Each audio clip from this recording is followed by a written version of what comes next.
Tad mēs šobrīd parādīsim triku, kā viņš tiek veikts. Tātad vispirms vajadzīga aukla. Un ir vēl vajadzīgs vēl viens identiski tāds pats auklas mazs gabaliņš. No sākuma auklas mazais gabaliņš tiek paslēpts rokā. Lūk šādi. Un tiek turēts aizklāti. Un rādot triku, neviens nezin, ka jums auklas gabaliņš stāv tieši šeit.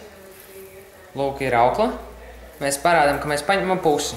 Mēs ieliekam auklu šeit, aiztaisam roku ciet un izvākam tikai to mazo gabaliņu. To mazo gabaliņu mēs pārgriežam, kā jau trikā jūs redzējāt.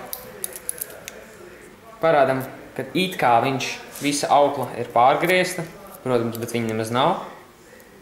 Ieslidinām viņu atpakaļ iekšā, to auklas mazo gabaliņu. Un pāris maģiskas kustības vienkārši parādam, ka viņš it kā ir atkal vesels, bet viņš nemaz nebija ticis pārgriezts. Protams, šo auklas mazo gabaliņu vai nu jūs varat aizmest sev aiz muguras, vai arī vienkārši atstāt paslēpt rokās. Nevienam nav jāzina, ka viņš atrodas tieši tur.